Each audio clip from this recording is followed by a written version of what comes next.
हम खुश हैं कि आप सब जो इस सभा में जुड़ पाए। ये अद्भुत है कि परमेश्वर ने हमें यह टेक्नोलॉजी दी है जिस वजह से हम भले ही हम इतने अलग अलग जगहों से हैं इस संसार में, फिर भी हम इस प्रकार मिल सकते हैं। और मेरा ये विश्वास है कि प्रभु ने इस टेक्नोलॉजी को इस वजह से आने दिया, इस वजह से तैयार होने दिया, क्योंकि इस समय की ये ज़रूरत है। इतने लोगों के पास वो कलीसिया में नहीं जा पा रहे, सभाओं में नहीं जा पा रहे, उन्हें घर पे बैठना पड़ता है। और ये अद्भुत है कि हमारे घरों में ही हम परमेश्वर के वचन को हर दिन सुन सकते हैं अगर हम चाहे तो। और हमारे विषय के विषय में सोचते हुए इस महामारी के दौरान की खुशखबर, और सुसमाचार का अर्थ है खुशखबर, और एक परमेश्वर की संतान के लिए हमारी पूरा जीवन सुसमाचार के अनुभव में जाता है, सुसमाचार को अनुभवने में जाता है। पर उसका अनुभव करने के लिए, उसकी संपूर्णता को अनुभव करने के लिए हमें वहां शुरू करना चाहिए जहां परमेश्वर चाहता है हम शुरू करें। यह बिल्कुल उन बच्चों के समान है जो बालवाड़ी में जाते हैं। पहली बात जो उन्हें सिखाई जाती है वो है पढ़ना, अक्षर पढ़ना, ABCD या हिंदी में अ आ इ ई। और वैसे ही हमारे पढ़ाई की शुरुआत होती है हमारी मातृभाषा में या इंग्लिश में। और हमें यह समझना जरूरी है कि मसीही जीवन का ABC क्या है, मसीही जीवन के अ आ इ ई क्या है। कई लोग एक बड़ी कक्षा में जाने की कोशिश करते हैं बालवाड़ी किए बिना। और इसलिए अगर आप किसी बच्चे को स्कूल में डालो और वो 5वीं या 6ठी कक्षा में जाए, एक ऊंची कक्षा में, वो कुछ नहीं समझ पाएगा, क्योंकि उसको पढ़ना ही उसने नहीं सीखा है, उसने ABCD नहीं सीखा है। और इसलिए मैं आपको बताना चाहता हूं कि मसीह जीवन का ABCD क्या है, जो बाइबल खुद हमें बताती है। आइए हम निकालेंगे नीति वचन 9 उसका 10वां वचन। नीति वचन 9 उसका 10। यहां लिखा है, यहोवा का भय मानना बुद्धि का आरंभ है।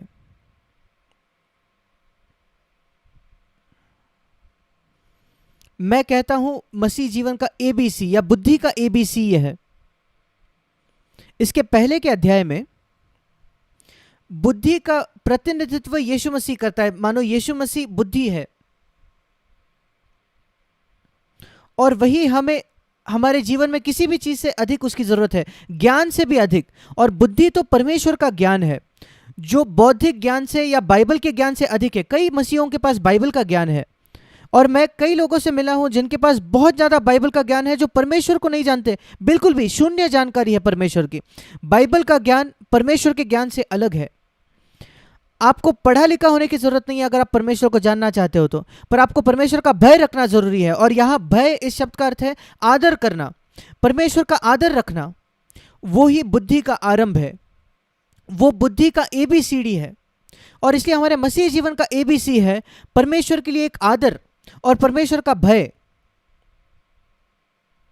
और जब हमारा नया जन्म होता है, ये एक पहली बात है जो हमें सीखनी जरूरी है। और एक बहुत ही दुखी बात सारे मसीहों के साथ आज ये है, उनको ज्यादा वो परमेश्वर के अनुग्रह के विषय में सोचते हैं, परमेश्वर के भय से भी अधिक, परमेश्वर के लिए आदर से भी अधिक। क्योंकि यीशु मसीह आया परमेश्वर के अनुग्रह के संदेश को लेकर, और सुसमाचार को परमेश्वर के अनुग्रह का सुसमाचार कहा गया, वो सही है। पर जो पहले प्रेरितों के पास हमारे से ज्यादा फायदा था वो ये था, क्योंकि वो पहले उनके जीवन के 30 साल तक परमेश्वर के अनुग्रह को नहीं जानते थे। वो यहूदी थे, इस्राएली लोग थे, और वो सिर्फ पुराने नियम को जानते थे जहां अनुग्रह के विषय में कुछ भी नहीं है। वो सिर्फ परमेश्वर के भय, परमेश्वर के भय, परमेश्वर के भय को जानते थे। 30 साल तक उनके जीवन के उनके माता पिता ने उनके अंदर परमेश्वर के भय को रखा और परमेश्वर के भय को सिखाया। और उसके बाद ही उन्होंने यीशु मसीह से परमेश्वर के अनुग्रह के विषय में सुना, और उससे बहुत ज्यादा फर्क पड़ता है। इसलिए उनका जीवन इतना बदल गया जब वे पवित्र आत्मा से भर गए। वो सिर्फ परमेश्वर का अनुग्रह नहीं था, उनके पास परमेश्वर के भय की, परमेश्वर के आदर की एक नींव थी जिससे उन्होंने शुरू की। और वही आज मसीहों के जीवन की एक दुख की बात है कि बचपन से उनको परमेश्वर का भय नहीं सिखाया गया। सबसे पहले वो अनुग्रह के विषय में सिखाया जाता है। संडे स्कूल में उनको सिखाया जाता है यीशु मसीह आपके लिए मरा है, अनुग्रह अनुग्रह अनुग्रह। और कई मसीह बहुत कम परमेश्वर के भय के विषय में जानते हैं और इस वजह से वो पाप करते ही जाते हैं। और वो नई वाचा पर एक संदेश भी सुन सकते हैं कि पाप तुम पर सत्ता नहीं चलाएगा, प्रभुता नहीं करेगा क्योंकि तुम अनुग्रह के अधीन हो, पर वो सिर्फ बौद्धिक ज्ञान है, उनके जीवन में काम नहीं करता। पति पत्नी अभी भी झगड़ा करते हैं, गुस्से से चिल्लाते हैं, वो स्त्रियों के पास कुदृष्टि से देखते हैं, वो पोर्नोग्राफी अश्लील चीजें देखती है और वो परमेश्वर से कहते हैं कि मुझे क्षमा करो, और प्रभु उनको क्षमा करता है। पर कब वो पाप पर विजय पाएंगे? मसीह इस वजह से नहीं आया कि वो सिर्फ हमारे पाप को क्षमा करे। पापों की क्षमा, जैसे मैं कई बार कहता हूं, वो पुरानी वाचा का एक संदेश है, पुराने नियम का एक संदेश है। दाऊद ने भजन 103 में कहा, धन्य है प्रभु जो मेरे सारे अधर्म को क्षमा करता है। और इसलिए वो एक नया संदेश नहीं है। नया संदेश मत्ती 1:21 में वो है कि यीशु हमारे पापों से हमारा उद्धार करेगा या छुटकारा करेगा, सिर्फ पापों की क्षमा नहीं, पर पापों की माफी से भी अधिक वो उनके पापों से उनका छुटकारा या उद्धार करेगा। और ये अच्छा है कि मसीह अपने आप से सवाल करे, कितना यीशु मसीह ने मुझे अपने पापों से छुटकारा दिया है, ये नहीं कि उसने कितने मेरे पाप क्षमा किए हैं। कई मसीह इसमें आनंद करते हैं कि उनको क्षमा मिली है। मैं भी परमेश्वर को धन्यवाद देता हूं कि मेरी क्षमा प्राप्त हुई है। मैं पापी हूं जो अनुग्रह से बचाया गया हूं, और मेरे अंत तक मैं यही कहूंगा, मेरे अच्छाई से, मेरे भलाई से मेरा उद्धार नहीं हुआ है। मैं एक बुरा असफल व्यक्ति था, पर यीशु ने मेरा उद्धार किया। पर जिस गड्ढे में मैं था उससे उसने मुझे उद्धार किया, उसने मेरे पापों को क्षमा किया। पर कई साल मुझे लग गए कि कैसे वो मेरे पापों से मुझे छुटकारा दे सकता है। ये तभी आएगा जब हम परमेश्वर का भय रखेंगे, परमेश्वर का आदर करेंगे। परमेश्वर के भय के बाद हम पाप से घृणा करेंगे। परमेश्वर के भय के दो प्रकार है। एक तो जो पुराने नियम के लोग जानते थे, एक भय कि परमेश्वर कहीं मुझे चोट ना पहुंचाए। पर नई वाचा में जो भय हमारा है वो ये है कि कहीं मैं परमेश्वर को चोट तो नहीं पहुंचाऊंगा। जैसे अगर आपके एक बहुत प्रेम करने वाला पिता है तो आप उनको चोट नहीं पहुंचाना चाहते, और वही परमेश्वर का भय जो मैं रखना चाहता हूं कि ऐसा भय कहीं मैं तो परमेश्वर को चोट नहीं पहुंचाता। जैसे मैं लोगों से रवैया करता हूं, जैसे मैं बात करता हूं, जो विचार में रखता हूं, उसके नियमों और सिद्धांतों के खिलाफ जाकर मैं उसको चोट नहीं पहुंचाना चाहता, मैं उसको दुखी नहीं करना चाहता, क्योंकि उसने मुझसे इतना प्रेम रखा कि उसने अपना इकलौता बेटा दिया मेरे लिए मरने के लिए। अगर हम परमेश्वर के आदर से शुरू करें तो वो भय से शुरू करें कि कहीं मैं परमेश्वर को दुखी ना करूं, फिर हमने एक अच्छी नींव रखी है। और जब वही कम है तो फिर हमें मन फिराव का संदेश सुनना जरूरी है।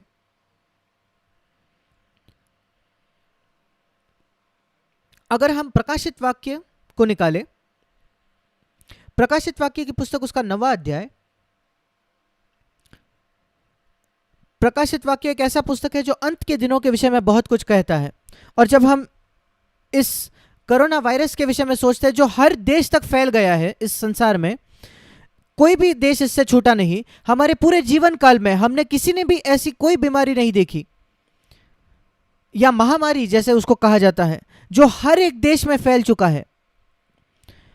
हर देश को इससे सावधान रहना पड़ता है। ऐसा कोई बीमारी आज तक ऐसी फैली नहीं है। क्या परमेश्वर इसको नहीं जानता क्या हो रहा है? मैं ये नहीं कहता कि परमेश्वर ने यह बीमारी भेजी, पर परमेश्वर कई बातों को आने की अनुमति देता है। जब अय्यूब बीमार हुआ, वो शैतान था जिसने उसको वो बीमारी दी, पर परमेश्वर को उसको आने की अनुमति दी। और परमेश्वर ने इस महामारी को भी आने की अनुमति दी है, संसार में फैलने की अनुमति दी है। उसका क्या उद्देश्य है? मेरे साथ निकालिए प्रकाशित वाक्य 9 अध्याय, प्रकाशित वाक्य 9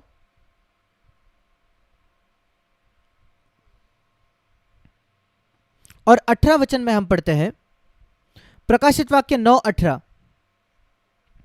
यहां भविष्य के एक दिन के विषय में लिखा है, मनुष्य के 1/3 मार डाली गई, और जनसंख्या इस संसार की 7 अरब से भी अधिक है, और उसका 1/3 मतलब 2 अरब से भी ज्यादा लोग,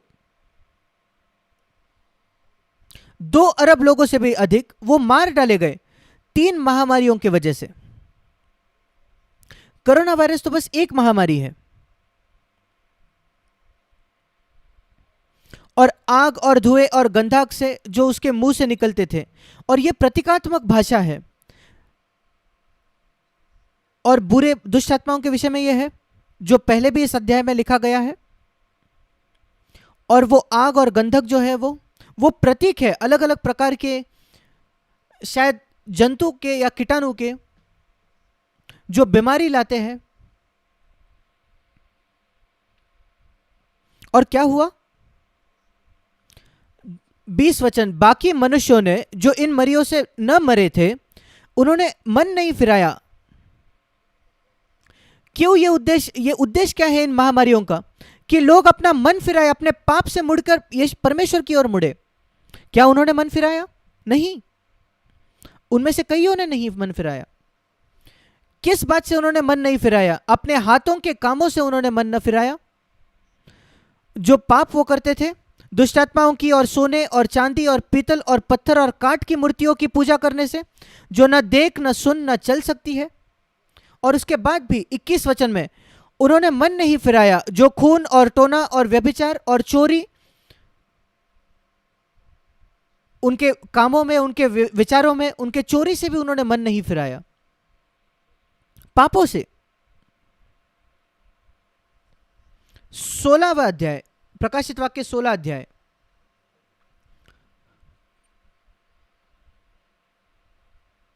प्रकाशित वाक्य 16 और उसका 8 वचन।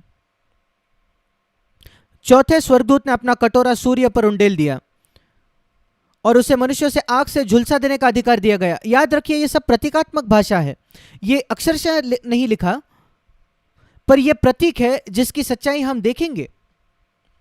मनुष्य बड़ी तपन से झुलस गए, 9वां वचन, और परमेश्वर के नाम की जिसे उन विपत्तियों पर अधिकार है निंदा की, पर उसकी फिर एक बार महामारी, पर उसकी महिमा करने के लिए मन न फिराया। वही तो बात है, परमेश्वर इंतजार कर रहा था कि कम से कम ये विपत्तियों के बाद, तो इन महामारियों के बाद वो मन फिराएंगे, पर उसकी महिमा करने के लिए उन्होंने मन न फिराया। फिर 5वें स्वर्गदूत ने अपना कटोरा उस पशु के सिंहासन पर उंडेल दिया और उसके लोग पीड़ा के मारे अपनी अपनी जीभ चबाने लगे। प्रकाशित वाक्य 16:10। और अपने पीड़ाओं और फोड़ों के कारण स्वर्ग के परमेश्वर की उन्होंने निंदा की, पर अपने अपने कामों से मन न फिराया। देखिए, ये चारों बार मन फिराने के ये शब्द आता है। और इन महामारियों का क्या उद्देश्य था? पर उन्होंने क्या किया? मन फिराने के बजाय वो परमेश्वर के खिलाफ पाप करते रहे। हमें यह देखना जरूरी है, जो कुछ होता है ऐसे ही उसको देखना है। परमेश्वर का उद्देश्य है कि वो नर्क के गड्ढे से लोगों को बाहर खींचे। और बीमारी के द्वारा, मैं जानता हूं ऐसे लोगों को व्यक्तिगत तौर पर जो परमेश्वर के पास इस वजह से मुड़े क्योंकि उनको कैंसर हुआ था और वो कैंसर की वजह से मर गए, पर वे स्वर्ग गए और उनके पास तब तक परमेश्वर के लिए, परमेश्वर के पीछे चलने में कोई दिलचस्पी नहीं थी उस कैंसर से पहले। और जब उनको पता चला कि उनको वो कैंसर हुआ और वो ठीक नहीं हुए, वे परमेश्वर की ओर मुड़े और वो परमेश्वर को धन्यवाद देने लगे उस कैंसर के लिए जिसकी वजह से वो परमेश्वर के पास मुड़े थे। और इसलिए सिर्फ बीमारी के द्वारा नहीं परमेश्वर चाहता कि हम मन फिराएं, परमेश्वर चाहता है कि हम अपने पाप से पीछे मुड़े इस वजह से क्योंकि वो हम ही को हानि पहुंचाता है। सबसे पहले तो वो परमेश्वर को अपमानित करता है, पर वो हमको भी नष्ट कर रहा है। जैसे बच्चों को बुरी आदतें लगती है, या छोटे बच्चे जो मिट्टी को अपने मुंह में डालते हैं, और बच्चे जो खतरनाक बातें करते हैं जो उन्हीं को हानि पहुंचा सकते हैं, चोट पहुंचा सकते हैं। परमेश्वर हमें ऐसे बातों से दूर रखना चाहता है जो हमारी आत्मा को चोट पहुंचाए और हमें जो अंतिम में नर्क में भेज दे। और परमेश्वर जैसे संभव है हमें रोकना चाहता है कि हम नर्क में ना गिर जाए, और इस वजह से वो बीमारी तक को आने देता है, महामारियों को आने देता है। ये एक प्रेम करने वाला पिता है, परमेश्वर है, जो हमें उस नर्क के गड्ढे में गिरने से रोकना चाहता है, अपने आप को नष्ट करने से रोकना चाहता है। पर वो हमको जबरदस्ती नहीं करेगा, वो चाहता है कि हम अपना चुनाव करें।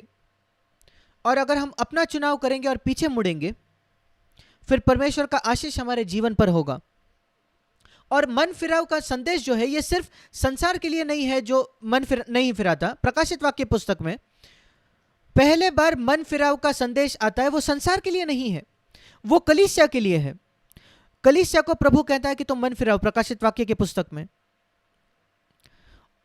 और महामारी के समय अच्छी खबर, खुश खबर यह है कि हम परमेश्वर की ओर मुड़ सकते हैं। मन फिराव का यही अर्थ है कि हम परमेश्वर की ओर मुड़कर उसके पास आ सकते हैं। जो कुछ हमारे जीवन में आने की, इस संसार में आने की वो अनुमति देता है, खाने की कमतरता या हमारी नौकरी चले जाती है, सब कुछ इस वजह से बनाया गया है ताकि हम परमेश्वर की ओर मुड़े। क्योंकि अगर हम पहले परमेश्वर के राज्य और उसके धर्म की खोज करें तो उसने ये वायदा किया है कि सब वस्तुएं जो हमारी ज़रूरत है, रोटी, कपड़ा और मकान हमें मिल जाएगा, वो हमें प्रदान करेगा। ये बहुत स्पष्टता से सिखाया गया है मत्ती 6:33 में, 31 से 34 तक। चिंता मत करो अगर तुम परमेश्वर के राज्य के पहले खोज करोगे तो। और परमेश्वर का राज्य, उसकी व्याख्या वो मिशनरी वर्क नहीं है या स्वर्ग नहीं है या वो सारी बातें नहीं। परमेश्वर का राज्य इसी पृथ्वी पर है और रोमियो 14:17 में है। रोमियो 14:17 में ये परिभाषा दी गई है। परमेश्वर का राज्य धर्म, मेल मिलाप, शांति और आनंद है जो पवित्र आत्मा से होता है।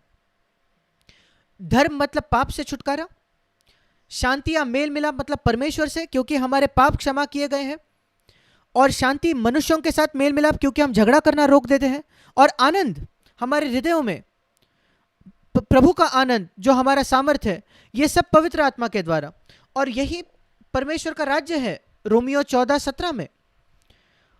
और इसलिए अगर हम पहले उस राज्य के खोजी बने, धर्म के खोजी, शांति, मेल मिलाप और पवित्र आत्मा के आनंद के खोजी, तो जो कोई हमारी जरूरत है, प्रभु यहां इस वजह से नहीं है कि वो हमें लखपति बनाए, पर हमारी जरूरतों को वो पूरा करेगा। रोटी, कपड़ा और मकान और हमारे बच्चों की पढ़ाई, ताकि वो भी अपने पैसे कमा सके, प्रभु वो सब करेगा। और इसलिए वो सब बातों की रचना इस प्रकार करता है मसीहों के लिए भी, ताकि हम मन फिराए।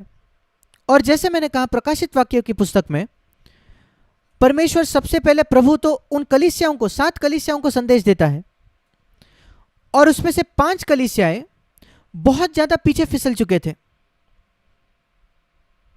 और प्रेरितों के बाद शायद 40 या 50 वर्षों के बाद की यह बात है। एक प्रेरित तो तब भी जीवित था, यूहन्ना, बाकी सब मर चुके थे। पर इतने जल्दी, पहले शताब्दी के अंत के पहले, शायद 95 ईस्वी सन में, पेंटिकॉस्ट के 65 वर्षों बाद, जब पवित्र आत्मा उन 120 लोगों पर आया था और कलीसिया का जन्म हुआ था इतने अद्भुत सामर्थ्य के साथ, और अद्भुत कलीसियाओं की स्थापना की गई उन प्रेरितों के द्वारा। पर 50-60 वर्षों के बाद वो इतने पीछे फिसले हुए एक अवस्था में है, कई उनमें से कई कलीसिया, क्योंकि वे सत्य से पीछे मुड़ गए थे जो प्रेरितों ने प्रचार किया था। और वो आज भी सच है, कई कई कलीसियाएं वो पीछे फिसल चुके हैं, और प्रभु का उनको संदेश यही है, वही संदेश जो इन 5 कलीसियाओं को था, मन फिराओ। प्रकाशित वाक्य 2 अध्याय उसका 5वां वचन, तू अपने पहले सा प्रेम तूने छोड़ दिया है, तू वहां से गिर चुका है और मन फिरा। प्रकाशित वाक्य, परमेश्वर इस कलीसिया और इसके अगुआ को कहते हैं, तू वैसा मुझसे प्रेम नहीं करता जैसे तू पहले मुझसे करता था। जिस दिन तेरा नया जन्म हुआ था, जहां तो इतना खुश था कि तेरे पाप क्षमा हुए, तब तू मुझसे प्रेम करता था। पर समय बीतने के बाद इस संसार का प्रेम, इस पैसे का प्रेम और पापों से प्रेम, और क्योंकि क्षमा प्राप्त आसानी से मिलता था, तुझे लगा कि परमेश्वर यीशु मसीह का लहू बहुत सस्ता है, नल के पानी के जैसे तू कभी भी अपना हाथ धो सकता है, और तू पाप को हल्के में लेने लगा, और धीरे धीरे मेरे लिए जो प्रेम था वो तू खो बैठा है। और अगर वैसा ही होता गया तो वो कहता है, मैं तेरा दीवट निकाल दूंगा। इसका मतलब मैं उस अभिषेक को निकाल दूंगा। 5वें वचन में वो अभिषेक निकाल लूंगा, और वो अगर तू नहीं चाहता तो पश्चाताप कर, मन फिरा। पहला संदेश कलीसिया को जो प्रभु देता है वो है मन फिरा। उसके बाद पिरगमुन की कलीसियाएं जो पीछे फिसल चुकी थी, प्रकाशित वाक्य 2:12, और उनको भी शुरुआत में उन्होंने अच्छी शुरुआत की, और वहां कुछ भक्तिमय लोग थे अंतिपास के जैसे, पर फिर वो बिलाम की शिक्षा से पीछे फिसल गए, जो पैसे के प्रेम की शिक्षा है। बिलाम भी पैसे के पीछे गया, एक ऐसा प्रचारक जो पैसे के पीछे दौड़ता है। और आज हजारों, शायद लाखों प्रचारक ऐसे हैं जो सिर्फ पैसे में दिलचस्पी रखते हैं। ऐसे प्रचारक वो लोगों को पत्र लिखते हैं पैसे कमाने के लिए, प्रचार करते हैं पैसे पाने के लिए। वो भक्ति नहीं चाहते, ये नहीं चाहते कि लोगों को भक्ति में चलाए, वो सिर्फ पैसा कमाना चाहते हैं। कलीसिया को लोग चाहते हैं क्योंकि वो दशवांश दे, ताकि वो अमीर बन सके, धनवान बन सके। वो बिलाम की शिक्षा है। 14 वचन, और प्रभु कहता है मन फिरा 16 वचन में, नहीं तो मैं तेरे पास शीघ्र ही आकर अपने मुख की तलवार के साथ लड़ूंगा। फिर एक बार संदेश यही था कि मन फिराओ। अगली कलीसिया है थुआतीरा की कलीसिया, प्रकाशित वाक्य 2:18, और प्रभु उसको कहता है, तुम्हारे पास ये इजेबल नाम की स्त्री है। कुछ भाषांतरों में, अनुवादों में लिखा है कि वो तुम्हारी पत्नी है। ये एक ऐसी अगुआ था जो अपने पत्नी को कलीसिया पर नियंत्रण करने देता है। क्या आप जानते हो ऐसे कई प्रचारक हैं जो अगुए हैं, जो पास्टर्स है, एल्डर्स है, जिनके पत्नियां पर्दों के पीछे कलीसिया पर नियंत्रण करते हैं। वो अपने पति पर नियंत्रण कर कर तय करते हैं क्या करना चाहते हैं। कई बार वो अपने आप असिस्टेंट पास्टर होते हैं वो पत्नियां, और वो प्रचार करते हैं और कलीसिया पर नियंत्रण करते हैं, और कलीसिया को भक्ति में नहीं चलाते बल्कि कलीसिया में एक पाप के प्रति एक हल्के रवैये को ले जाते हैं। और 21 वचन में प्रभु कहता है मैंने उसको समय दिया, अवसर दिया मन फिराने के लिए, और बाकियों को भी वो कहता है तुम मन फिराओ, और जो तुम्हारे पास है उसको थामे रखो जब तक मैं नहीं आता। और फिर सरदीस की कलीसिया, 3 अध्याय प्रकाशित वाक्य, फिर एक बार ये एक ऐसी कलीसिया है जिसके पास नाम था कि वो जीवित है पर वो मरा हुआ था, वो अगुआ भी। इस कलीसिया को भी वो कहता है 17 वचन, तू मन फिरा, पीछे पीछे मुड़ अपने पाप से। और 5वीं कलीसिया लौदीकिया की कलीसिया, प्रकाशित वाक्य 3:14, और यह सबसे बुरी कलीसिया है जो बहुत धनवान है, 17 वचन, और इसलिए उसको लगता है कि मेरी कोई घटी नहीं। और ये बहुत लोगों के विषय में सच है जिनके पास बहुत ज्यादा पैसा है आज संसार में, और कई बार वो कहता है कि पैसा तो परमेश्वर की आशीष है। सचमुच हाँ, परमेश्वर हमारी जरूरतें पूरा करता है, पर अगर आपने बहुत पैसा कमाया तो ये मत सोचना कि वो परमेश्वर की आशीष है, क्योंकि सबसे अमीर लोग इस संसार में मसीही लोग नहीं है। जो सबसे ज्यादा अमीर लोग हैं वो अविश्वासी लोग हैं इस संसार में। उनको उनका पैसा कहां से मिला? वो तो दूसरे परमेश्वरों की आराधना करते हैं, उनको लगता है उनके परमेश्वर ने उनको पैसा दिया। तो ये मत कहना कि यीशु मसीह ने मुझे पैसा दिया। अगर आप ऐसा कहोगे तो इसका अर्थ यह है, आप ये कह रहे हो दूसरे जो परमेश्वर है वो यीशु मसीह से श्रेष्ठ है, क्योंकि उन्होंने वो लोगों को ज्यादा धन दिया है, वो आपसे ज्यादा धनवान है। ये कितना मूर्ख है। पैसा या परमेश्वर एक दान है, हम इसकी वजह से देता है हमारी जरूरतों के लिए, इसलिए नहीं कि हम घमंड करें। और ये बिल्कुल भी इस बात का सबूत नहीं है कि परमेश्वर ने आपको आशीष दिया है, क्योंकि इस संसार का सबसे आशीषित व्यक्ति था यीशु मसीह, और वो धनवान नहीं था। या सबसे श्रेष्ठ प्रेरित जो था वो पौलुस, वो धनवान नहीं था।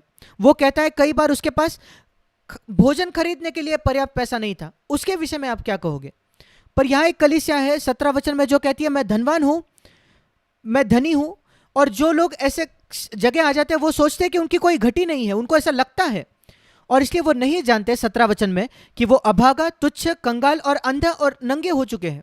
और इसलिए प्रभु उनके जीवन में परीक्षाएं आने देता है। और 19 में कहता है कि तू सरगर्म होकर मन फिरा। 19 वचन, मैं जिन जिन से प्रेम करता हूं मैं उनको उलाना और ताड़ना देता हूं, अनुशासन देता हूं। कई बार बीमारी भी एक अनुशासन का तरीका है जिससे हम मन फिरा सकते हैं। इसलिए हम देखते हैं कि जब तक प्रकाशित वाक्य 9 और 16 में संसार को जब मन नहीं फिराने के विषय में प्रभु कहता है, उससे पहले वो कलीसिया को कहता है कि तुम मन फिराओ।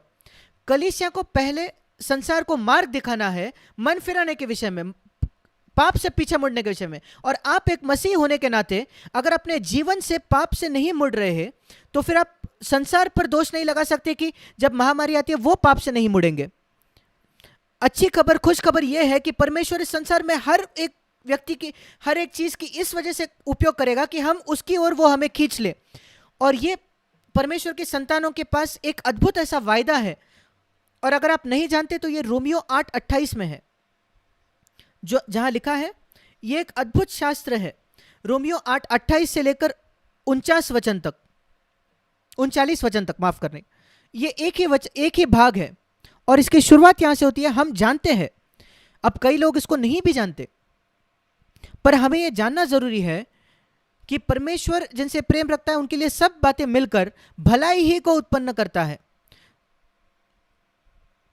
बीमारी के विषय में क्या, महामारी के विषय में क्या, और गरीबी क्या, आपकी नौकरी चली जाती है उसके विषय में क्या, बाकी परीक्षा या कठिनाई और बीमारियों का क्या, प्रभु इन सारी बातों में एक एक करके नहीं बल्कि उन सारी बातों को एक साथ मिलाकर उससे भलाई को उत्पन्न करता है, हमारी भलाई।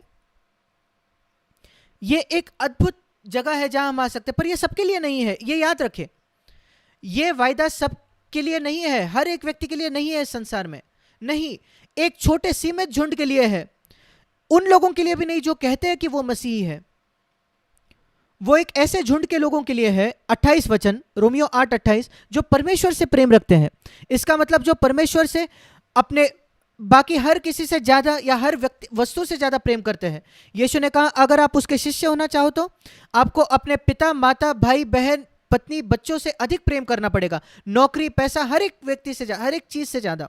और दूसरी बात जो रोमियो 8:28 में लिखा है, जो उसकी इच्छा के अनुसार बुलाए गए हैं, इसका मतलब उनका जीवन में उद्देश्य है, परमेश्वर की उद्देश्य अपने जीवन में वो पूरा करे, वो परमेश्वर की इच्छा अपने जीवन में करना चाहते हैं। और इसलिए मैं आपको कहना चाहता हूं, यही खुश खबर है मेरे प्रिय भाई और बहन, खुश खबर इस महामारी के समय यही है। अगर आप यीशु से प्रेम करते हो, हर एक व्यक्ति और हर एक वस्तु से अधिक इस संसार में, अपने जीवन से भी ज्यादा, और अगर आप उसकी इच्छा पूरी करना चाहते हो, उसका उद्देश्य पूरा करना चाहते हो, अपने जीवन में आप उसकी इच्छा करनी चाहते हो, ये दो ही शर्तें हैं यीशु में, बाकी हर व्यक्ति और हर वस्तु से अधिक प्रेम करे इस संसार में, और उसकी इच्छा को अपने जीवन में आप पूरा करना चाहते हो, तो यहां परमेश्वर का आपके प्रति एक वायदा है। हर एक चीज जो आपके जीवन में होती है, उसको संसार अच्छा कहे या बुरा कहे, वो आपके भलाई को उत्पन्न करेगा, वो सब मिलकर आपका सर्वोत्तम, सर्वोच्च उससे आएगा, एक एक करके नहीं, बल्कि सब सारे बातें एक साथ मिलकर। और मैं इसकी गवाही देना चाहता हूं कि जब से मेरा नया जन्म हुआ, 19.5 की मेरी आयु थी तब, अभी 61 वर्ष से भी अधिक, इस 61 वर्ष से पहले, मैं अब 81 वर्ष का हूं, यह वचन मेरे जीवन में सच्चा रहा है, सत्य रहा है, और मैं निर्भीकता से इसको कह सकता हूं। हर एक चीज जो मेरे साथ हुई है, जो आर्थिक कठिनाइयों से मैं गया, मेरे शुरुआती दिनों में जब मैंने अपनी नौकरी छोड़ दी थी प्रभु की सेवा के लिए, जब मैंने अपने सारे पैसे दे दिए थे परमेश्वर के काम के लिए, सारी मेरी बचत मैंने दे दी थी उस समय, और जो बीमारियों से मैं गुजरा हूं, जो मेरा विरोध हुआ है, जो सताव हुआ है, जो कठिनाइयों मैंने देखी है उन लोगों से जो सुसमाचार के विरोधी है, ये हर एक बात वो मेरे अच्छे के लिए, मेरे भलाई के लिए बनी है। उसने मुझे एक बेहतर मसीही बनाया है। उदाहरण स्वरूप, अगर लोग मेरी घृणा नहीं करते, मुझसे बैर नहीं रखते, फिर मैं कैसे उस आज्ञा को मानता कि जो तुमसे अपने बैरियों से प्रेम रखो। मैं परमेश्वर को धन्यवाद देता हूं उन लोगों के लिए जो मेरे बैरी है, क्योंकि उन्होंने मेरी सहायता की कि मैं एक आज्ञा रख सकूं जो मैं नहीं रख पाता अगर वो मेरे बैरी नहीं बनते। तो अगर लोग मुझे नहीं सताते मेरे विश्वास के लिए और मसीह के लिए खड़े होने के लिए और नई वाचा के सत्य के लिए, वो मुझे नहीं सताते, नहीं तकलीफ देते, फिर मैं कैसे उस वचन को आज्ञा मानता जो लिखा है, अपने सताने वालों के लिए प्रार्थना करो। मैं धन्यवाद देता हूं प्रभु को उन लोगों के लिए जिन्होंने मुझे सताया, और इसलिए जो कुछ मेरे लिए होता है वो अच्छे भलाई को उत्पन्न करता है, मुझे बेहतर मसीह बनाता है। कुछ वचनों को मैं आज्ञा मान सकता हूं जो मैं नहीं मान पाता अगर ये लोग मुझे तकलीफ नहीं देते या चोट नहीं पहुंचाते या सताते नहीं। और उन्होंने मुझे दिखाया कि उन सब के बीच में मैं प्रभु में आनंद रख सकता हूं, कि उनका जो विरोध है, उनके जो बुरे विचार है, बुरे योजनाएं हैं, वो प्रभु के आनंद को मुझसे नहीं छीन सकते, मेरे मन से नहीं निकाल सकते। ये क्या अद्भुत अनुभव है हर एक चीज पर। अगर आपका इकलौता उद्देश्य ये है कि मैं एक आरामदायक जीवन जीना चाहता हूं, मैं बहुत पैसा कमाना चाहता हूं, मैं एक अच्छे घर में जीना चाहता हूं, मेरे बच्चों की विवाह में देखना चाहता हूं, सेटल्ड देखना चाहता हूं, एक अच्छा रिटायरमेंट का जीवन में, भाई मेरे पास आपके लिए कोई वायदा नहीं है। आप जीवन जैसा चाहो वैसे जी सकते हो। बाइबल के वचन में से आपके लिए कुछ भी प्रोत्साहन और सांत्वन नहीं है। पर अगर दूसरी ओर, अगर आपका उद्देश्य यीशु मसीह से प्रेम करना है सबसे बढ़कर, और परमेश्वर के महिमा के लिए जीना है, एक जलवंत गवाह बनकर आपको जीना है इस सुसमाचार के सत्य के लिए, और अपने बच्चों को भी आप वैसे ही बढ़ाना चाहते हो, और अपने पैसे और अपने घर और अपने पढ़ाई में अगर आप महिमा नहीं करते, और जो कुछ आपने इस पृथ्वी पर हासिल किया है उसमें, पर आप कहते हो कि एक ही बात जिसमें मैं महिमा कर सकता हूं वो यीशु मसीह खुद और जो उसने आपके लिए किया है, फिर रोमियो 8:28 वो आपके लिए है। इस महामारी के समय भी यही सुसमाचार है, यही खुशखबर है, वो आपके भलाई को उत्पन्न करेगा। ऐसा नहीं कि वो कुछ आपको फायदा नहीं होगा, कैसे वैसे आप इस महामारी में से बचकर निकलोगे बिना किसी कठिनाई के, वो जरूरी नहीं है। वो अपने आप में एक बड़ी बात होगी कि आप उसमें से किसी भी समस्या से बचकर बाहर आओ, नहीं, पर वो आपको एक बेहतर मसीह बनाएगा उसके अंत में, जब कभी वो अंत होगा। मैं नहीं जानता ये महामारी कब खत्म होगी, पर यही अच्छी खबर है कि जब वो महामारी खत्म होगी तब मैं एक बेहतर मसीह बनूंगा। मैं वो चाहता हूं, हाँ। और अगर प्रभु मुझे और गहरे पानी से ले जाना चाहे, अग्नि से ले जाना चाहे, तो ठीक है, मेरे साथ निकालिए भजन संहिता उसका 66 अध्याय। और वहां जाने से पहले आइए हम भजन 23 देखें। भजन 23 इसको लोग अच्छे से जानते हैं, इसको चरवाहे का भजन कहा गया है। यहोवा मेरा चरवाहा है, मुझे कोई गति नहीं होगी, वो मुझे हरी हरी चराइयों में बिठाता है। भजन 23 में लिखा है, एक सुंदर वचन है, 5वां वचन, भजन 23:5, उसका आखिरी भाग। तूने मेरे सिर पर तेल मला है, यह पवित्र आत्मा के विषय में है। मेरा कटोरा उमड़ रहा है, मेरा कटोरा बह रहा है। जैसे यीशु ने कहा कि जीवन के जल की नदियां उनके हृदय से बह निकलेंगी। और ये बह निकलना, उमड़ना, ये जो शब्द है, ये एक इब्रानी शब्द है जो इब्रानी से पुराने नियम का भाषांतर हुआ था। और वो इब्रानी शब्द पुराने नियम में एक ही और जगह आता है, पूरे पुराने नियम में। ये बहुत जरूरी है कहां यह आता है, उमड़ना। और दूसरा भाग है भजन 23 में पहला, और दूसरा है भजन 66 में, जहां उसका 12 वचन, उसका अंतिम भाग। तूने हमें विपुलता या उबार के सुख से भर दिया है, तूने वहां लाया है जहां हमारे कटोरे उमड़ते हैं। और सवाल यह है कि प्रभु कैसे हमें उस जगह ला सकता है, विपुलता के जगह या उबार के सुख से भर देना, वो जगह कैसे प्रभु लाता है। ध्यान से सुनिए, भजन 66 उसका 10 वचन। तूने हमें जांच लिया है परमेश्वर, तूने हमें चांदी के समान ताया था। वो अग्नि में, आत्मिक तौर पर उनको आग में डाला गया। तूने हमको जाल में फंसाया, मतलब आपने हमें ऐसे कठिन जगहों में लाया। आर्थिक परिस्थितियां, नौकरी चले जानी, ये सारी चीजें जो जिसकी वजह से मुझे लगता था मानो मैं जाल में फंस चुका है, उसके ऊपर भी हमारी कटी पर भारी बोझ तूने बांधा है। एक बड़ा बोझ, एक वजन मेरे ऊपर, एक बोझ जो दबा रहे हैं। और उससे भी ऊपर तूने घुड़चड़ों को हमारे सिरों के ऊपर से चलाया, मेरे सिर के ऊपर से उनको कुचलने तूने दिया, वो मुझे नीचे डाल सके। और उसके अंत में तूने आग में मुझे डाला, आत्मिक तौर पर। और कई कठिन परिस्थितियां आग जैसे, और आग से निकालकर गहरे पानी में तूने मुझे डाला। और उन सारे के बीच में, इन सारे परीक्षाओं के बीच में तूने हमको उबार के सुख से भर दिया, या ऐसे जगह लाया जहां जीवन जल की नदियां मुझसे बह देती हैं, एक विपुलता की जगह। और परमेश्वर हमको कठिनाइयों से लाता है एक विपुलता की जगह पे। और हमको परीक्षाओं को उससे ही देखना है जैसे जिम के अंदर जो मशीन्स होते हैं, एक जिम या एक व्यायामशाला जो होती है, वहां लोग एक्सरसाइज करने जाते हैं अपने मसल्स बनाने को, मांसपेशियां बनाने को। और इस जिम के बाहर एक बहुत ही मसल्स के आदमी का चेहरा होता है, पिक्चर होता है, फोटो होता है। और लोग कहते हैं तुम भी ऐसी बॉडी बनाओगे अगर तुम इस जिम में आ सकते हो तो। और लोग ऐसे मसल्स बनाते भी है, इस हमारे शरीर में ऐसे मसल्स है। जब मैं उन लोगों के चित्र को देखता हूं, मैं अचंभित होता हूं कि इतने मसल्स एक जिम में जाकर लोग बना सकते हैं। और लोग वहां जाकर, पर वो मसल्स बनाने का एक ही जरिया है, अगर हम उन मांसपेशियों को, तनाव को महसूस करवाए उस अलग अलग मशीन्स के द्वारा, जिम में, हाथ में, पैर में, आपके मुंडी में, आपके कंधों में, आपके पेट में, छाती में, उस सारे जो मांसपेशियां हैं, वो सारे मसल्स जब वो तनाव को महसूस करते हैं, खिंचाव को महसूस करते हैं, उस प्रकार से वो मसल्स बन जाते हैं। और वो सारे जो मशीन है वो इसी वजह से है, ताकि लोग के मांसपेशियों में वो तनाव और खिंचाव महसूस हो। और वैसे ही परमेश्वर हमको भी मजबूत बनाता है। और इसलिए अगर हम इन, जो मनुष्य जिम में नहीं जाता वो मसल्स नहीं बना सकता, वो अगर एक्सरसाइज नहीं करे, वो तनाव और खिंचाव को ना महसूस करे, तो वो कभी मजबूत नहीं बनेगा। और एक मसीह जो कभी परीक्षाओं में नहीं जाता, कभी किसी टेंशन से नहीं जाता, वो कभी मजबूत नहीं बनेगा। और एक सच्चा मसीही वो पाएगा कि महामारी में भी परमेश्वर उसको एक विपुलता की जगह लाएगा जहां जीवन जल की नदियां उससे बहेंगी, अगर वो सही प्रतिक्रिया देगा तो। और उसकी शुरुआत होती है परमेश्वर का आदर करने से। मैं पाप से दूर रहने वाला हूं, रोमियो 8:28 में लिखा है, सारी बातें मिलकर भलाई को उत्पन्न करती है। और उसके आगे मैं पढ़ना चाहता हूं रोमियो 8 में, जिसने अपने निज पुत्र को भी न रोक छोड़ा, रोमियो 8:32, परंतु उसे हम सब के लिए दे दिया उस क्रूस पर, क्या वो उसके साथ हमें और सब कुछ क्यों ना देगा। क्या आपको कोई संदेह है, कोई शक है, तो इस वजन से आपका सारा चिंता और भय निकल जाना चाहिए। अगर परमेश्वर ने अपने निज पुत्र को भी न रख छोड़ा पर उस क्रूस पर आपके लिए दे दिया, वो क्यों बाकी चीजें आपको और नहीं देगा। जब आप एक पापी थे उसने आपसे प्रेम किया, जब हम पापी थे, अब तो हम उसके बच्चे हैं, क्या वो और हमारी देखभाल नहीं करेगा।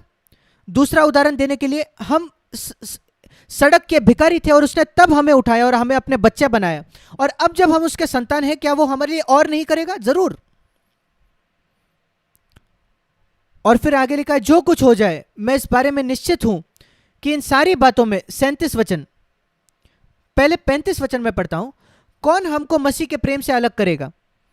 क्या क्लेश या संकट या उपद्रव या अकाल या नंगाई या जोखिम या तलवार या महामारी हम जोड़ सकते हैं? कुछ भी नहीं, कुछ भी नहीं। इन सब बातों में, परंतु एक महामारी के समय में भी हम उसके द्वारा जिसने हमसे प्रेम किया है, जयवंत से भी बढ़कर है। लड़कर विजय पाना यही एक बड़ी बात है, पर यहां लिखा है जयवंत से भी बढ़कर। उस सामर्थ्य के द्वारा जो हमें जो प्रेम करता है वो देता है। परमेश्वर का प्रेम जो है हमारे प्रति, वो हमें मजबूत बनाए रखता है इस महामारी के समय। और वही शैतान चाहता है कि आप उस पर शक करें, संदेह करें। और परमेश्वर, शैतान यही चाहते हैं कि आप इस पर शक करें कि परमेश्वर आपसे प्रेम नहीं करता। यह बकवास है। उसने मुझसे प्रेम किया, उसने इतना प्रेम किया कि अपना बेटा दे दे, और मेरे जरूरत के समय वो मुझे नहीं छोड़ेगा, नहीं त्यागेगा। असंभव है। वो मुझे उस नदी के आधे पार ले जाके बीच में नहीं छोड़ देगा कि मैं तुझसे थक गया और वो मुझे डूबने के लिए नहीं छोड़ेगा। नहीं, कितनी भी बड़ी वेव्स क्यों ना आ जाए, वो मुझे अगले और ले जाएगा। मैं आपसे कुछ पूछना चाहता हूं, जब परमेश्वर ने आपका उद्धार किया, वो जब कभी हुआ होगा जब मसीह आपके जीवन में आया, क्या आप विश्वास करते हो परमेश्वर भविष्य को जानता है? क्या आप विश्वास रखते हो कि परमेश्वर पहले से जानता था? कई सालों पहले, शायद 20 साल पहले आपने नया जन्म पा दिया, 10 साल पहले या 5 साल पहले या 50 साल पहले, कोई फर्क नहीं पड़ता। क्या आप विश्वास रखते हो जब परमेश्वर ने आपको अपना संतान बनाया, वो भविष्य में देख सकता था और देख पाता था हर एक बुरी बात जो आप करने वाले हो, हर एक गलत बात, हर एक बुरी चीज जो आप करने वाले थे, आपका परमेश्वर की संतान बनने के बाद क्या आप सोचते हो परमेश्वर जानता था? हाँ, जरूर। और उसके बावजूद उसने आपको चुन लिया। वो हमारा दुल्हा है, उसने हमें चुना ताकि हम उसकी दुल्हन बन सके। मैं कई बार पतियों से पूछता हूं, बाइबल कहती है कि हमें अपने पत्नियों से वैसा प्रेम करना है जैसे यीशु मसीह ने इस कलीसिया से प्रेम रखा। और मैं पतियों से यह प्रश्न करता हूं, अब जो तुम इतने सालों से विवाहित हो, शायद 15, 20, 25 सालों से, और तुमने अपने पत्नी के सारे दोष, सारी कमियां देखी है, सारी बुरी बातें जो उसने की, जो बुरी बात तरीके से उसने आपसे बात की, अगर आप पहले से इसको जानते थे विवाह से पहले, क्या आप तभी उसको चुनते? यह बहुत बड़ा सवाल है। कई पति अगर ईमानदार है तो वो कहेंगे नहीं, मैं उसको नहीं चुनता। और अगर आप किसी और को चुनते तो शायद वो इससे भी बुरी निकलती, बदतर निकलती। ये ना भूले। पर दिलचस्प बात यह है, यीशु मसीह सारी बुरी बातें जानता था जो हम करते थे, कर सकते थे आगे भविष्य में। हमको चुनने से पहले वो जानता था, क्योंकि वो भविष्य को पहले से जानता है। और वो सारी बुरी बातें जानता है जो 20 साल में, अगले 20 साल में आप करोगे या यीशु आने के पहले आप करने वाले हो। और उसने फिर भी आपको चुना। क्या यह अद्भुत नहीं है?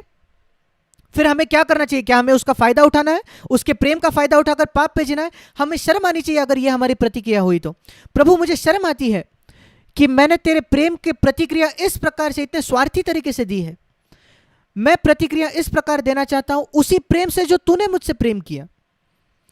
वैसे हमें प्रतिक्रिया देनी चाहिए इस सत्य को जानकर कि यीशु जो हमारी सारी बुरी बातों को जानकर जो हम सोचते या बोलते या करते, फिर भी उसने हमें चुन लिया और उसने हमें अपनी संतान बनाया। हमारी कृतज्ञता कितनी ही बड़ी होनी चाहिए। मन फिराओ अपने पाप से। जो कुछ आप जानते हो पाप है, जो परमेश्वर को अपमानित करता है, उससे पीछे मुड़ो।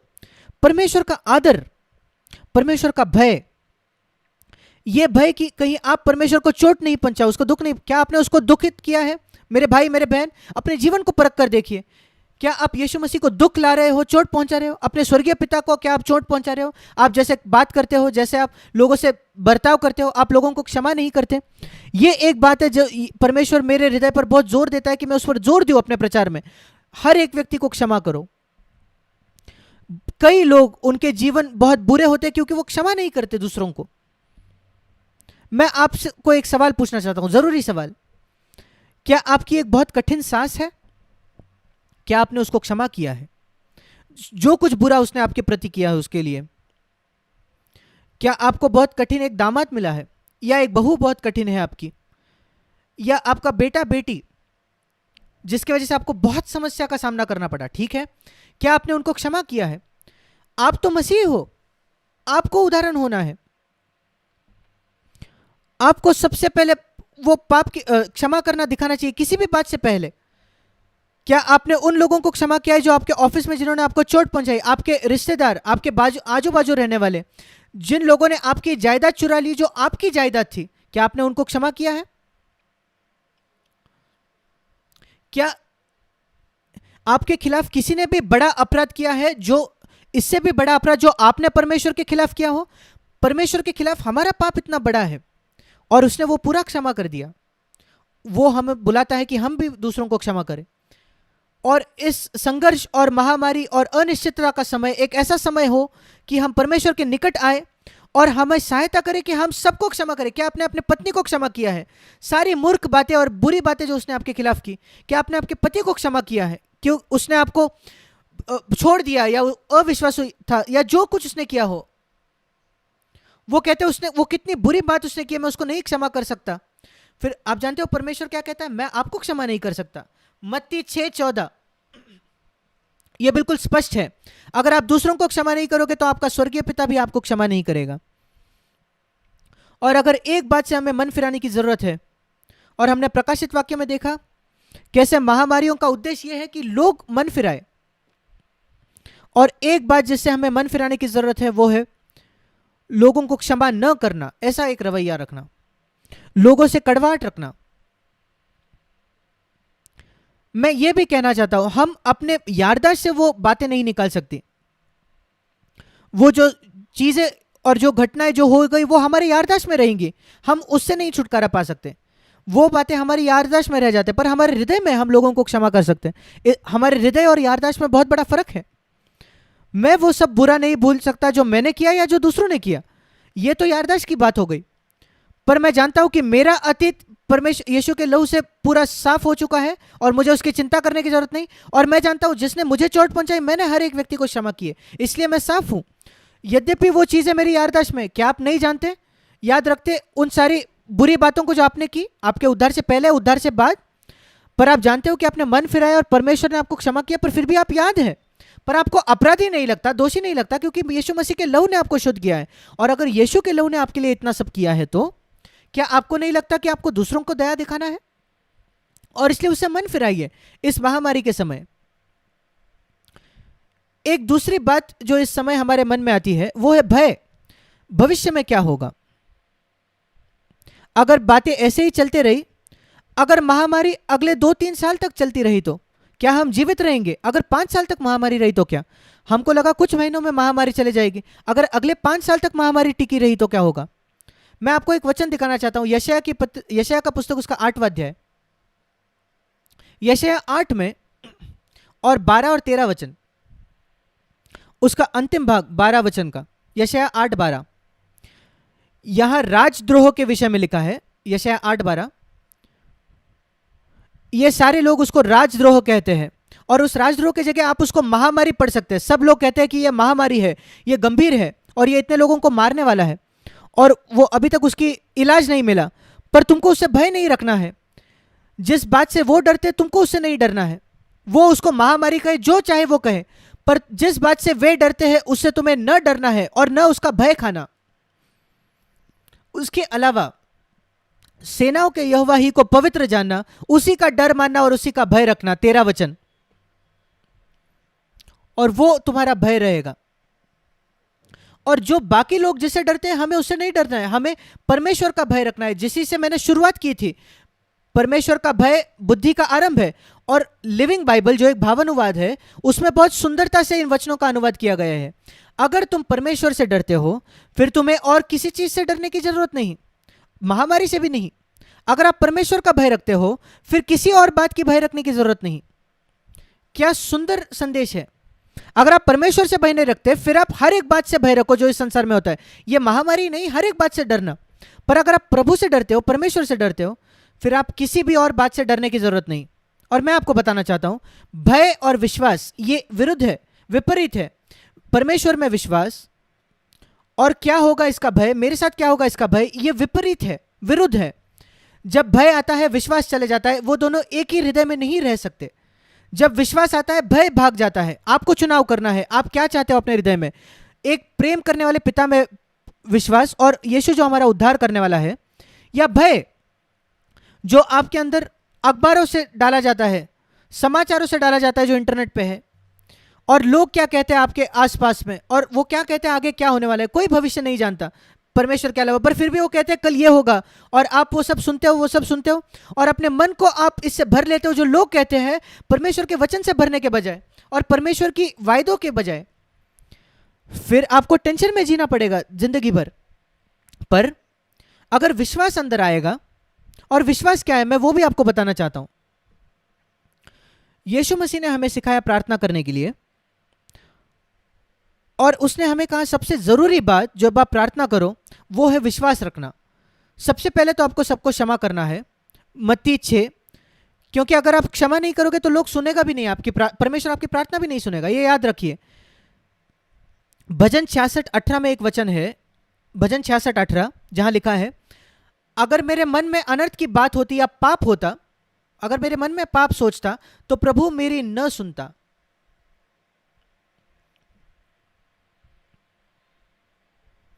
यह परमेश्वर का वचन है। अगर आपके पास किसी के विषय एक गलत रवैया है तो प्रार्थना करके समय ना बिताए, लोग परमेश्वर आपको नहीं सुनेगा। ऐसे लोग हैं जो ऑल नाइट प्रेयर करते हैं, रात भर प्रार्थना करते हैं, ऑल नाइट की प्रेयर मीटिंग रखते हैं, उनमें से कई परमेश्वर कोई भी प्रार्थना नहीं सुनता, क्योंकि उन्होंने लोगों को क्षमा नहीं किया, उन्होंने उनके हृदय में सही नहीं किए, उनके गलत रवैये है, अपने पाप से उन्होंने मन नहीं फिराया, और वो प्रार्थना करते हैं, समय गवा रहे हैं वो लोग। परमेश्वर फोन भी नहीं उठा रहा। ऐसे व्यक्ति का फोन, जो वो फोन करता है प्रार्थना करने में, जिसके हृदय में पाप है, और वो जरूरी है इसको याद रखना।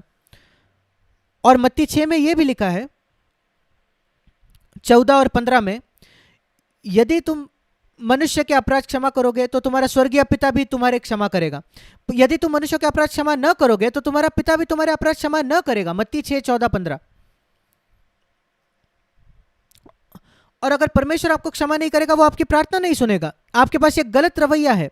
और इसलिए जब प्रार्थना करो, यीशु ने कहा, ये याद रखिए कि पहले आपने दूसरों को क्षमा किया है, और दूसरा तो अगर आपने किसी को चोट पहुंचाई है तो मत्ती 5, 23 और 24, आप जब उस वेदी पर आए, अगर आपने किसी का दिल दुखाया, पहले जाकर मेल मिलाप करो, क्षमा मांगो। अगर परमेश्वर आपकी प्रार्थना नहीं सुनेगा, अगर आपने किसी को दुखाया है और उससे क्षमा नहीं मांगी, या किसी ने आपको दुखाया और आपने उसको क्षमा नहीं किया, तो अपना समय मत गवाओ प्रार्थना करके, ये आप समय गवा रहे हो।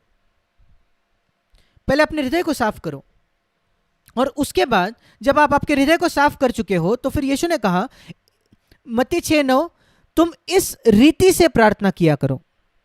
आपको यही प्रार्थना दोहरानी नहीं है, यह एक नमूना है, आपको इस रीति से, इस तरीके से प्रार्थना करनी है। यह तरीका क्या है, यह रीति क्या है?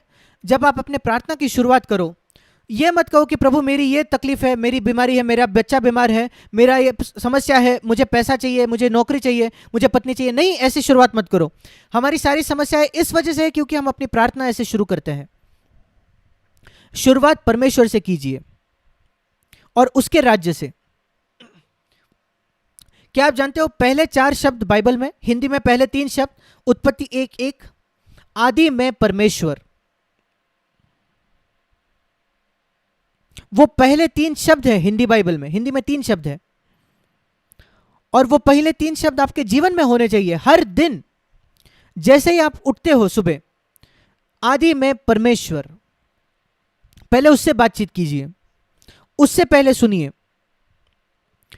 उठकर बाइबल उठाने से भी पहले, जैसे ही आपकी नींद खुल जाती है, परमेश्वर से सुनिए, उसको सुनिए। और जब तुम प्रार्थना करो, इस प्रकार प्रार्थना करो, इस रीति से प्रार्थना करो। पहला वाक्य, हे हमारे पिता तू जो स्वर्ग में है। हम वही शुरुआत करेंगे। हम 1 घंटा इसी पर मनन कर सकते हैं। मेरी एक किताब है जो आपको मुफ्त में भी मिल सकती है CFC के वेबसाइट पर, CFC इंडिया वेबसाइट पर, cfcindia.com। वहां आप किताबों के सेक्शन में जाइए, वहां लिखा, उसका नाम है परमेश्वर केंद्रित प्रार्थना। वो प्रभु की प्रार्थना पर है। परमेश्वर केंद्रित प्रार्थना। और मैंने वहां ये बताया है कैसे हमारा पिता जो स्वर्ग में है, इसका क्या अर्थ है। वो मुझे दो बातें सिखाता है मेरी प्रार्थना शुरुआत करने से पहले। बहुत जरूरी है ये याद रखना इस महामारी के समय भी। इन दो सत्यों में स्थापित होने के पहले प्रार्थना भी शुरू मत करो। जब विश्वास अंदर आएगा तब भय चले जाएगा, जब भय अंदर आएगा तो विश्वास चले जाएगा। और भय को निकालने का एक ही तरीका है विश्वास से। विश्वास एक हमारे पिता में जो स्वर्ग में है, हमारा पिता वो हमें बताता है कि स्वर्ग में ऐसा कोई है जो हमसे प्रेम करता है। मेरा पिता मुझसे प्रेम करता है किसी भी धरती के पिता से अधिक। यीशु ने कहा तुम बुरे होकर, उसने मत्ती 7 में यह कहा, मत्ती 7:11, जब तुम बुरे होकर, बुरे पिता होकर, इसका मतलब इस संसार का सबसे उत्तम जो पिता है वो परमेश्वर की तुलना में बुरा है, दुष्ट है। हां, आप में से कई पिता है, आप बहुत अच्छे माता पिता हो, आप अपने बच्चों की इतनी देखभाल करते हो, आप अपने बच्चों के लिए अपना जीवन दे दोगे, पर परमेश्वर की तुलना में, परमेश्वर के प्रेम की तुलना में आपका प्रेम शून्य है आपके बच्चों के प्रति। आप दुष्ट हो जब परमेश्वर से आपकी तुलना कीजिए। शायद आप बहुत अच्छे माता पिता हो पर परमेश्वर की तुलना में वो दुष्टता है। आप दुष्ट होकर भी, आप बुरे होकर भी, मत्ती 7:11, अपने बच्चों को अच्छी वस्तुएं देना जानते हो, तो तुम्हारा स्वर्गीय पिता अपने मांगने वाले को अच्छी वस्तुएं क्यों ना देगा। इंग्लिश में लिखा है और बढ़कर क्यों ना देगा। यह पहली बात है जिसमें आपको स्थापित होना जरूरी है। हमारे पिता जो स्वर्ग में है, किसी भी संसार के पिता माता से ज्यादा प्रेम करने वाला, किसी भी संसारिक माता पिता से अधिक प्रेम करने वाला। यशाया 49 उसके 15 में लिखा है, परमेश्वर कहता है अगर एक माता भी अपने जन्माए हुए लड़के को या दूध पीते बच्चे को भूल जाए, मैं उनको नहीं भूलूंगा। और परमेश्वर एक माता है, एक पिता है। और यहां लिखा है बुरे पिता होकर, तुम जानते हो कैसे अपने बच्चों को अच्छी वस्तुएं दे, तो तुम्हारा स्वर्गीय पिता कितनी अच्छी वस्तुएं देगा जो मांगते हैं। और यशाया 49 में वो कहता है 15 वचन में, परमेश्वर कहता है मैं एक माता के समान हूं और मैं सबसे अच्छी माता हूं इस संसार में, अच्छा सबसे पिता हूं मैं इस संसार में। एक माता भी अपने दूध पीते बच्चे को भूल जाए, ये तो होता ही नहीं, शायद से बहुत बार कम होता है, पर अगर वो भी भूल जाए तो मैं नहीं भूलूंगा। क्या आप इन दो सत्यों में अपने हृदयों को, कम से कम अपने हृदयों को स्थापित करोगे। मत्ती 7:11 इसको हर बार याद रखें, और यशाया 49:15, मत्ती 7:11, यशाया 49:15।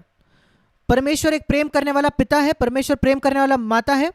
सबसे अच्छा माता पिता दुष्ट है, शून्य है परमेश्वर की तुलना में।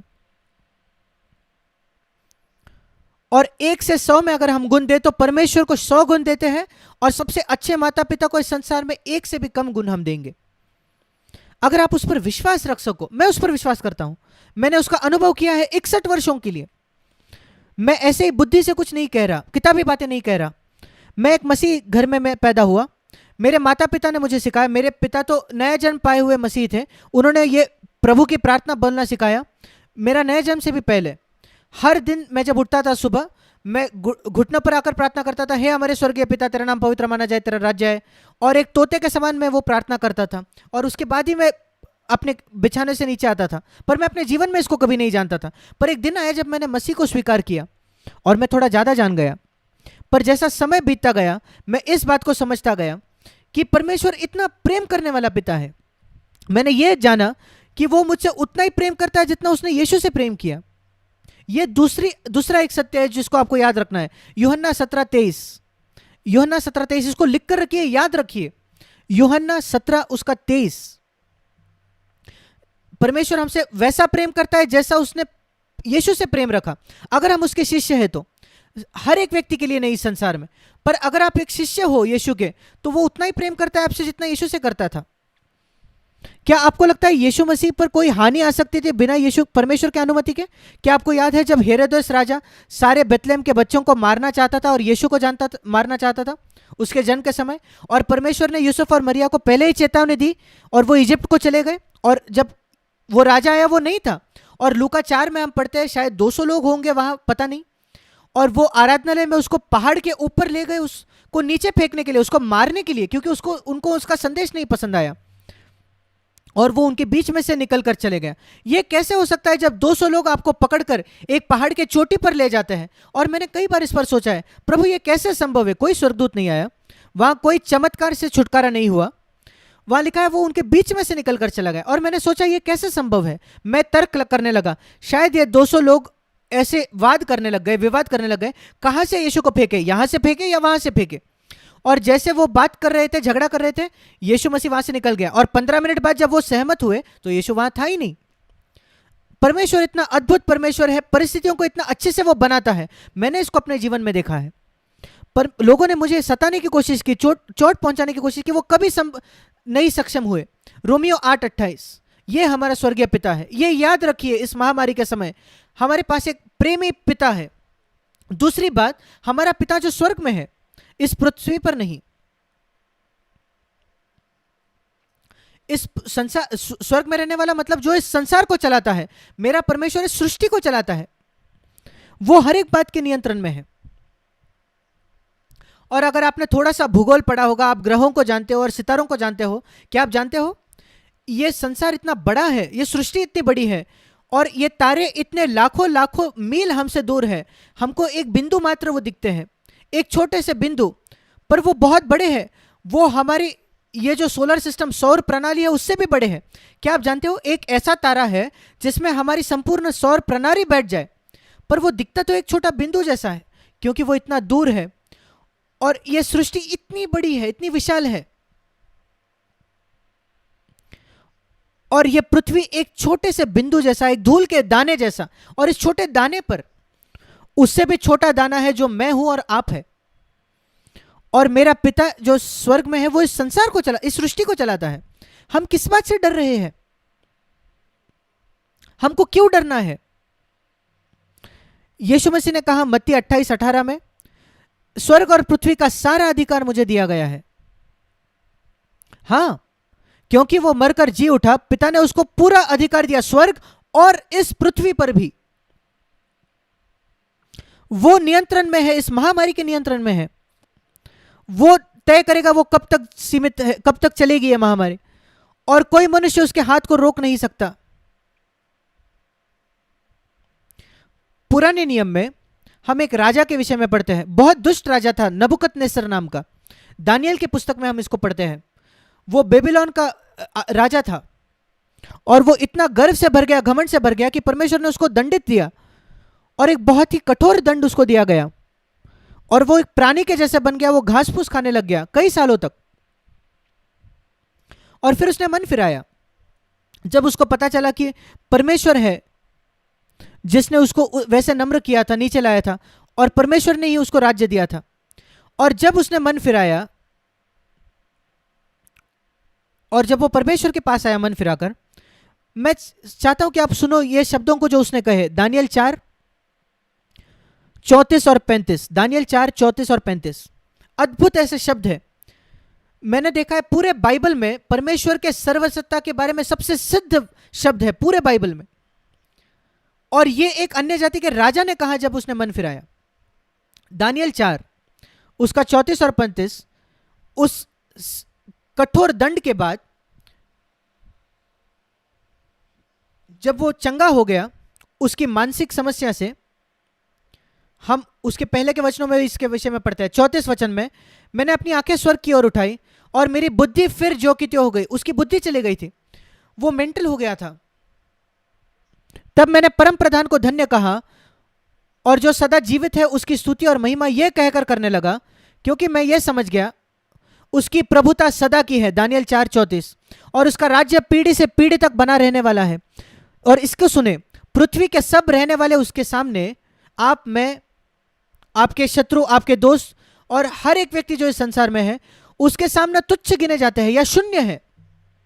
यह एक वचन है जो कहता है सारे मनुष्य शून्य है परमेश्वर के सामने। और वो स्वर्ग की सेना और पृथ्वी के रहने वालों के बीच अपनी ही इच्छा के अनुसार काम करता है। इसको सुनिए, मेरा परमेश्वर, और अभी नबूकदनेस्सर कहता है ये उसका परमेश्वर हो गया है, वो अपनी इच्छा के अनुसार ही काम करता है। स्वर्ग की सेना में, स्वर्ग में, और पृथ्वी के रहने वालों के बीच भी जो उसकी इच्छा है वही वो करता है। और कोई उसको रोककर एक भी व्यक्ति, कोई मनुष्य नहीं, कोई दुष्ट आत्मा नहीं, उसको रोक कर, उसके हाथ को रोक सके और उसे यह सवाल कर सके कि तूने यह क्या किया है, तूने क्या किया या क्या कर रहा है। क्या अद्भुत वचन है जिस पर हम विश्वास रखते हैं इस महामारी के समय। परमेश्वर उसकी ही इच्छा के अनुसार करता है, स्वर्ग में और पृथ्वी में, और कोई उसको रोक नहीं सकता, कोई उसको प्रश्न नहीं कर सकता कि तू क्या कर रहा है, क्यों तूने ये किया है और कब तक ये चलने वाला है। पर इस सब के बीच में इस स्वर्गीय पिता, प्रेम करने वाले पिता के बच्चों के अनुसार हम विश्राम में रह सकते हैं। अगर आप परमेश्वर से डरोगे, भय रखोगे, आपको किसी और बात की भय रखने की जरूरत नहीं। जब विश्वास अंदर आएगा, भय चले जाएगा बाहर। और आइए हम इस बात में, इस विश्वास में स्थापित हो जाए इन दिनों, सारे चिंता को निकाल दे। जब यीशु ये कह चुका था, 3 बार उसने कहा, मत्ती 6 में उसने कहा, हमारा पिता जो स्वर्ग में है वैसे ही हमें प्रार्थना करता है, उसका राज्य पहले आने जाए, हमारी दिन भर की रोटी आज हमें दे, मत्ती 6:11। आपको लगता है परमेश्वर उसमें दिलचस्पी नहीं रखता, आप उसके लिए प्रार्थना कर सकते हो, प्रभु हमारी दिन भर की रोटी तो आज हमें दे, हमें मौका दे कि हम पैसे कमा सके ताकि हम अपने दिन भर की रोटी खरीद सके, हमें वो क्षमता दे कि हम अपने बच्चों को पढ़ाई करने पे करा सके ताकि वो बड़े होने के बाद वो पैसा कमा कर दिन भर की रोटी कमा सके। दिन भर की रोटी प्रार्थना करना एक अच्छी प्रार्थना है। हमारे पिता को जो स्वर्ग में है, हमारे पिता जो स्वर्ग में है, हम चाहते हैं कि तेरे नाम की महिमा पाए, तेरा राज्य आए, जल्दी आ जाए यीशु मसीह, हमारी दिन भर की रोटी तो आज हमें दे ताकि हम इस संसार में जी सके और तेरी महिमा कर सके। और 12 वचन, हमारी क्षमा कर जैसे हमने औरों को क्षमा किया है, ये जरूरी है। और प्रभु हमें बुराई, हर पाप से बचा, 13 वचन, हम तेरी महिमा करना चाहते हैं सदा के लिए। ये सब प्रार्थना करने के बाद वो कहता है 25 वचन में, मत्ती 6:25, अपने जीवन की चिंता मत करो, अपने प्राण के लिए चिंता मत करो इन दिनों, हम क्या खाएंगे, कहां से खाना मिलेगा, क्या पहनेंगे, कहां से, क्या प्राण भोजन से और शरीर से बढ़कर नहीं। आकाश के पक्षियों को देखो। और आइए हम पक्षियों को देखें इस महामारी के समय। वो जानते भी नहीं, वो अखबार नहीं पढ़ते, वो इंटरनेट में नहीं जाते, और इसलिए वो चिंता नहीं करते इन बातों के। उनके पास एक स्वर्ग में पिता है जो उनकी चिंता करता है। यीशु मसीह ने विशेषकर कहा, आकाश के पक्षियों को देखो। मैं चाहता हूं कि आप इस आज्ञा को मानो, आकाश के पक्षियों को देखो।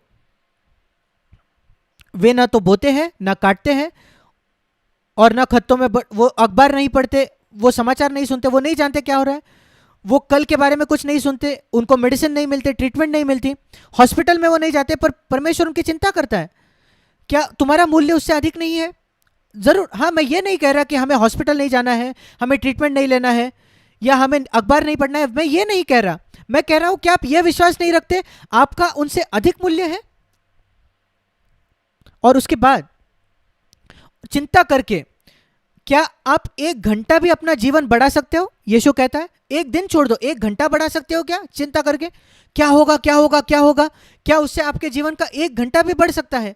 वो तर्क इस्तेमाल कर रहा है, आप नहीं कर सकते। फिर क्यों आप वस्त्र के चिंता करते हो? देखिए इन फूलों को, इन जंगली फूलों को, कैसे परमेश्वर उनको कपड़े पहनाता है। सुलेमान भी अपने वैभव में ऐसा वस्त्र नहीं पहनाया हुआ था। इन फूलों के समान कितने सुंदर वस्त्र है, इन रंग है इन फूलों के पास, परमेश्वर ने जो दिए हैं। कुछ मसीह कहते हैं कि हमें सिर्फ सफेद कपड़े पहनने हैं, पर परमेश्वर ने सब फूलों को सफेद नहीं बनाया। देखिए कितने सुंदर रंग उनको दिया। परमेश्वर सफेद रंग के साथ अटका नहीं है, उसने फूलों को इतने रंग दिए, और वही उनके कपड़े हैं, वस्त्र है, वो आपको भी देगा।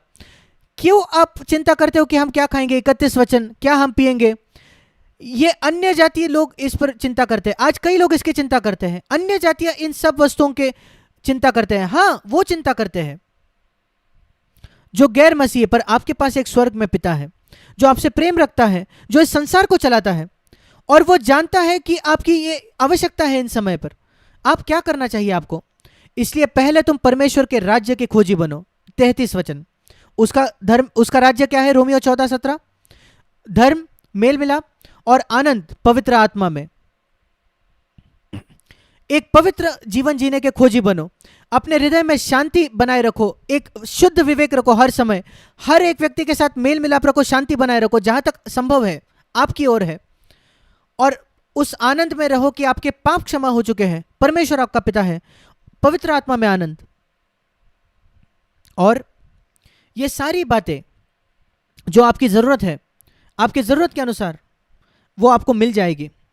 और यही अंतिम वचन है, 34 वचन, अतः कल की चिंता मत करो, क्योंकि 3 बार वो कहता है चिंता मत करो।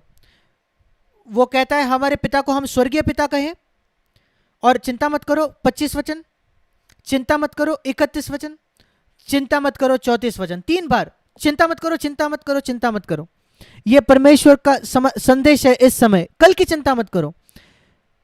कल का दिन आप अपनी चिंता आप कर लेगा। आज के दिन के लिए, आज का ही दुख बहुत है, एक ही दिन के लिए जिए। परमेश्वर आपको आशीष दे, आप सबों को आशीष दे। हम परमेश्वर को धन्यवाद देते हैं इन दिनों में परमेश्वर के वचन के लिए। हम धन्यवाद देते हैं कि हमारे पास बाइबल है जो हमें ये अद्भुत बातें बताता है जो यीशु ने सिखाया। बाइबल के लिए आप कृतज्ञ रहे, धन्यवादी रहे, आभारी रहे। कई लोगों को इन संसार में बाइबल नहीं है, आपके पास एक है और आप उसको पढ़ सकते हो। और आप अगर उसको पढ़ोगे, मैं आशा करता हूं कि आप उसको पढ़ते हो। उसने मेरे जीवन को बदल दिया है। मैंने इस पुस्तक को 61 वर्षों के लिए पढ़ा है, जब से मेरा नया जन्म हुआ। उसने मेरे जीवन को बदल दिया है, उसने मेरे जीवन में विश्राम लाया है, और मैं अपने परिवार को सही से बढ़ा सका हूं उस वजह से। और वो आपके लिए भी यही होगा। परमेश्वर आपको आशीष दे, आप सबको। आइए हम एक क्षण प्रार्थना के लिए सिर झुकाएंगे। और जैसे हमने अपने सिरों को झुकाया, क्या आप परमेश्वर को, प्रभु को मांगोगे कि वो आपको याद दिलाए जो बातें आपने सुनी, जो कुछ आपने सुना, और सही समय पर वो आपको इन बातों की याद दिलाए, उस सही शब्द को याद दिलाए जिसकी जरूरत है। पवित्र आत्मा अद्भुत तरीके से ये कर सकता है। स्वर्गीय पिता, मैं प्रार्थना करता हूं प्रिय भाई और बहनों के लिए और दोस्तों के लिए जिन्होंने आज मुझे सुना है और जो भविष्य में इस संदेश को सुनेंगे। मैं प्रार्थना करता हूं कि वो सचमुच विश्वास में स्थापित हो जाए और तुझे आदर करना सीखे, और एबीसी मसीह जीवन का एबीसी सीखे, और उस एबीसी से आगे बढ़कर बुद्धि के बड़े बड़े कक्षाओं में हो जाए जो आप चाहते हो कि हम सबके पास हो। यीशु के नाम से मांगते हैं, आमीन।